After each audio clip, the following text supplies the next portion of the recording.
सुदामा जी के जीवन में गरीबी थी, लेकिन कोई कामना नहीं थी। प्यारे, जो भगवान के भक्त होते हैं ना, यदि उनके जीवन में भक्ति है तो उनको संसारी भौतिक संपत्ति की कोई कामना नहीं रहती। ठाकुर जी ने सोचा कि सुदामा तो मेरे यहाँ आने वाला नहीं है, तो एक दिन ठाकुर जी वेश बदल के, भिखारी का वेश बना के सुदामा जी के घर पहुंच गए और जाके आवाज लगाई, भगवती भिक्षाम देहि। जैसे ही आवाज लगाई तो सुशीला के हृदय में मानो धक्का लगा। सोचने लगी कि मेरे घर में इतना कुछ नहीं है कि इस याचक को मैं कुछ दे दूं। सुशीला ने झूठ बोला, बाबा मेरे घर में सूतक है, मैं आपको कुछ नहीं दे सकती। ठाकुर जी ने कहा, काय का सूतक, जन्म का कि मरण का?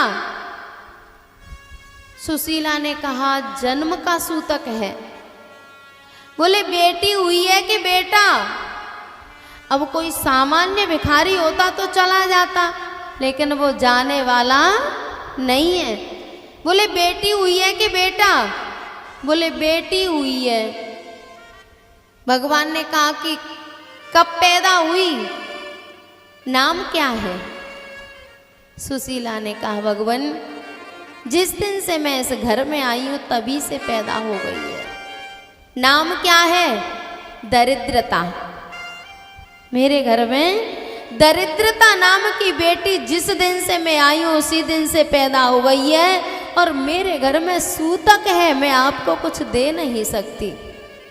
प्यारे, जैसे ही भगवान ने सुना तो भगवान ने कहा, बोले सुदामा जी के मित्र तो द्वारकाधीश हैं, और जो भगवान का सखा है वो इतना गरीब कैसे हो सकता है?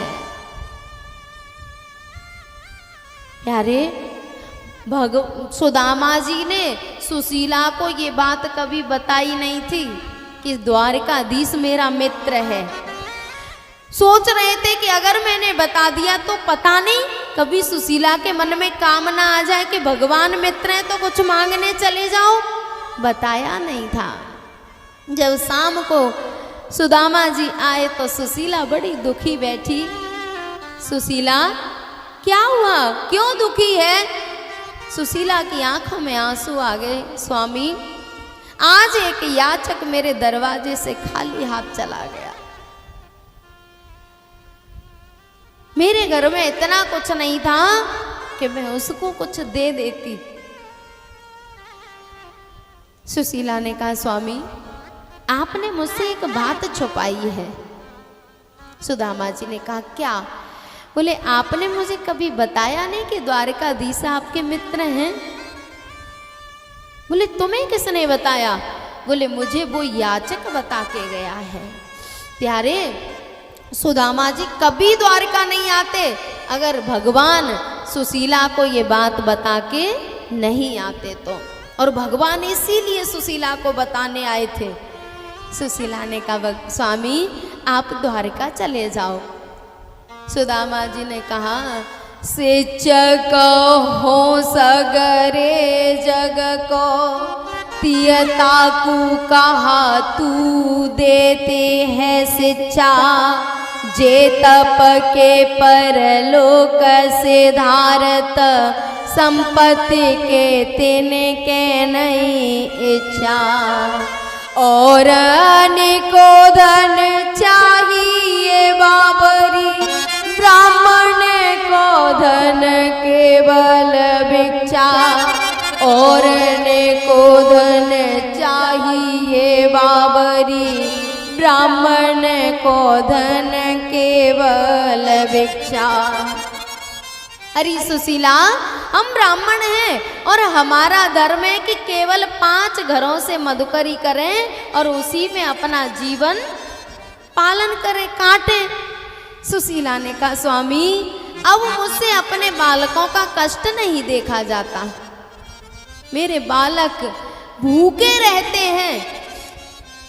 प्यारे, जब सुशीला ने रोते हुए सुदामा जी से कहा तो सुदामा जी ने कहा, सुशीला मैं चला तो जाऊं पर मेरे घर में इतना कुछ नहीं है कि मित्र के घर जाऊं तो कुछ ले जाऊं, और मित्र के घर खाली हाथ नहीं जाते। सुशीला ने कहा कि मैं लेके आऊंगी।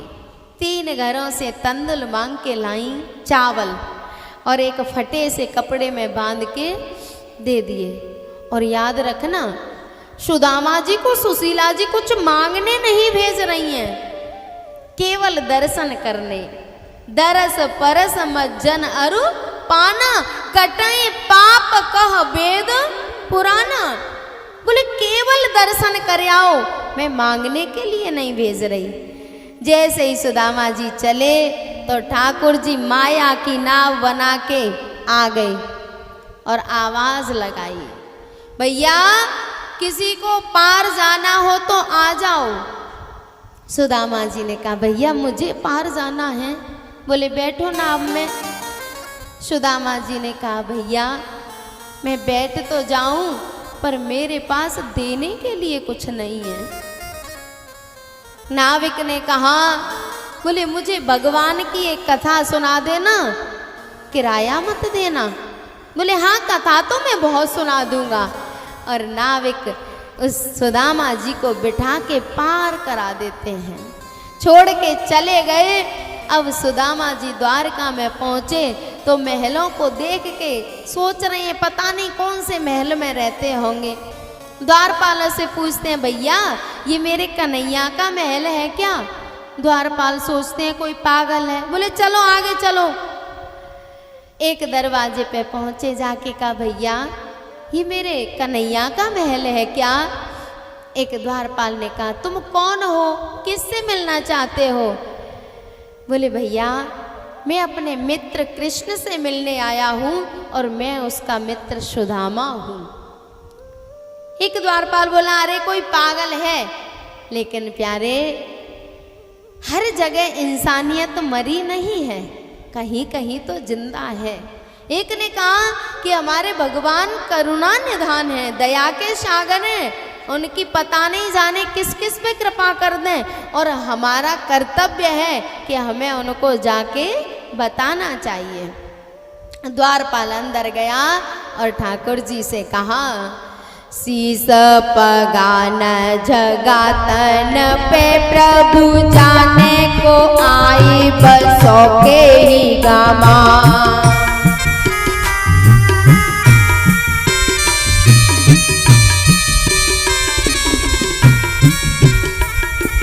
शीस पगान जगातन पे प्रभु जाने को आई बसों के ही गामा।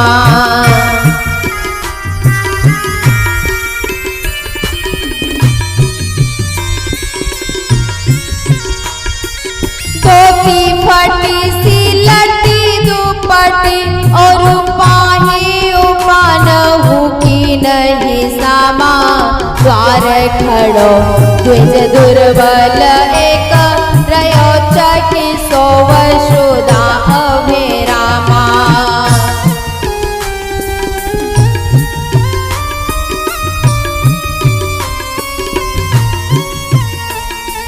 पूछत दीन दयाल को धाम,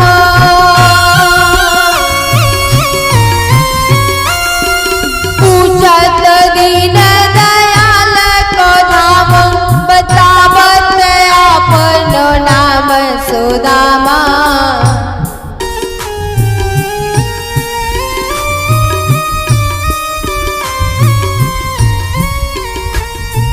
पूछत दीन दयाल को धाम, बतावत आपनो नाम सुदामा।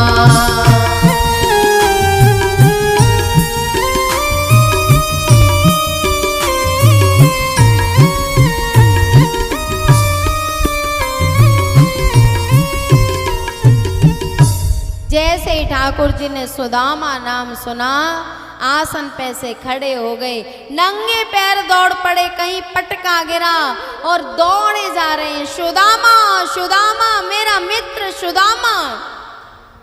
प्यारे, भगवान आगे आगे दौड़ रहे हैं, आठों पटरानियां पीछे पीछे दौड़ रही हैं। भगवान को क्या हो गया? नंगे पैर, कोई खड़ाऊ लेके दौड़ रही है, कोई पटका लेके दौड़ रही है, आप जा कहाँ रहे हैं, क्या हुआ? और भगवान सीधे गए, सुदामा से जाके लिपट गए, बहुत रोए, सुदामा जी से मिलके लेके आए और अपनी गद्दी पर सुदामा जी को बिठाया। रुक्मिणी जी से कहा, रुक्मिणी जल लेके आओ, विप्र मेरे घर आया है। रुक्मिणी जी सोने के थाल में जल लेके आई, लेकिन पानी परात को हाथ छुओ नहीं, नैन के जल सो पग धोए। आंखों के आंसुओं से भगवान ने सुदामा के चरणों को धोया। प्यारे, भगवान के चरण में जो कांटे लग रहे थे ना, सुदामा के चरणों के कांटों को भगवान ने अपने मुंह से निकाला। अच्छा, ये सुदामा जी के इतने सारे कांटे पैरों में लगे हैं, क्या सुशीला ने इन कांटों को कभी निकाला नहीं था? जब कांटा लग जाता है तो निकालते हैं, पर सुदामा जी के बहुत सारे कांटे लग रहे थे। एक बार जब भगवान अध्ययन कर रहे थे तो सुदामा जी पे कोई पाठ याद नहीं हुआ, तो गुरुजी ने पहले दंड दिया जाता था कि यदि पाठ याद नहीं हुआ तो वन में लकड़ी लेने जाओ। तो सुदामा जी पे पाठ याद नहीं हुआ तो लकड़ी लेने के लिए वन में भेज दिया। ब्राह्मण लकड़ी लेने गए, शाम का समय था और एक कांटा पैर में होके पार हो गया।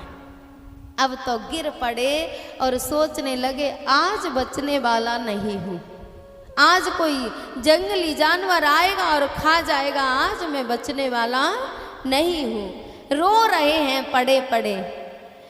ठाकुर जी गए, सुदामा के कंधे पे हाथ रखा, मित्र क्या हुआ, क्यों रो रहा है?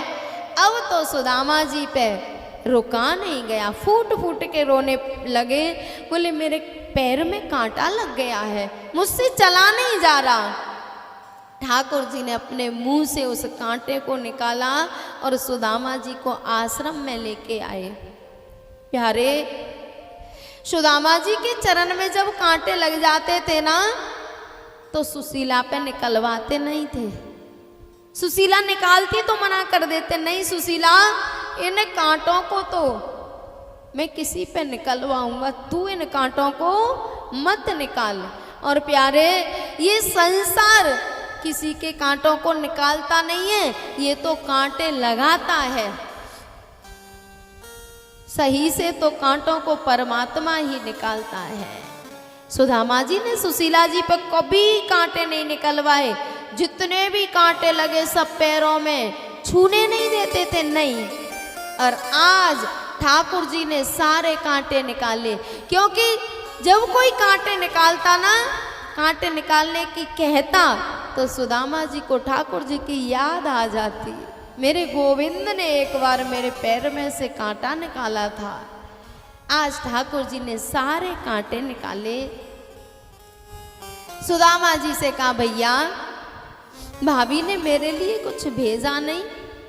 बोले, हाँ, कुछ नहीं भेजा। ठाकुर जी ने कहा कि तुम्हारी बचपन से चोरी करने की आदत अभी गई नहीं। बचपन में मेरे चने चुरा के खा लिए थे और आज भी चावल खाना चाहते हो। और प्यारे, जो कृष्ण और सुदामा की मित्रता है ना, ऐसी मित्रता ना तो कभी हुई है और ना भविष्य में कभी होने वाली है।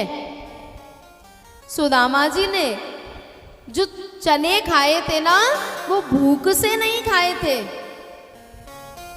एक संत वन में रहते थे, तो कभी कोई प्रसाद चढ़ा जाता तो ठाकुर जी का भोग लगा देते, नहीं तो भूखे रहते। एक दिन कोई चने दे गया थोड़े से एक पोटली में बांध के, और वो चने रखे और एक चोर आया उस पोटली को लेके भागा। संत ने कहा, भैया आज जाने कितने दिनों बाद मेरे ठाकुर जी के भोग के लिए कुछ आया है, मत ले जा इस पोटली को, छोड़ जा। लेकिन चोर ने नहीं छोड़ी तो उन्होंने शाप दे दिया, बोले जो इन चनों को खाएगा वो दरिद्री हो जाएगा। अब चोर भागते भागते उस चने की पोटली को शांदीपनी आश्रम में फेंक गया।